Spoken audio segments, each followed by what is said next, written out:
আসসালামু আলাইকুম ভিউয়ার্স, কেমন আছেন সবাই? আশা করছি আল্লাহর রহমতে সবাই ভালো আছেন, সুস্থ আছেন। আমি আলহামদুলিল্লাহ ভালো আছি। প্রায় হারিয়ে যাওয়া একটা খাবার, এখনকার প্রজন্মের বাচ্চারা চিনতেই পারে না যে এটা কি।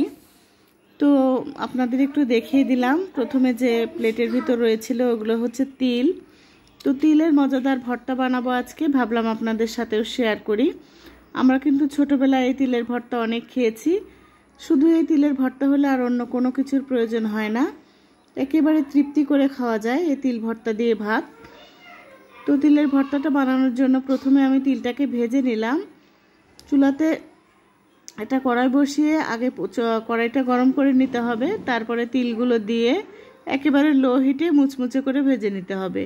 তো তিলগুলো ভেজে তুলে নিয়েছি। এবার তিল ভর্তা করার জন্য পেঁয়াজ, রসুন আর কাঁচামরিচগুলো ভেজে নিচ্ছি।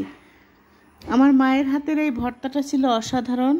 আমরা যেদিন তিলের ভর্তা বানাতো অন্য তরকারির প্রয়োজন হতো না, শুধু এই একটা ভর্তা দিয়েই খেতাম, এত টেস্ট হতো এই তিল ভর্তা। তো যাই হোক, আমি তিলগুলো প্রথমে বেটে নিচ্ছি, তারপরে পেঁয়াজ রসুনগুলো বেটে নেব। একেবারে মিহি করে বেটে নিতে হবে। আর যেহেতু মুচমুচি করে ভাজা, খুব একটা বেশি সময় লাগবে না এরকম করে বেটে নিতে।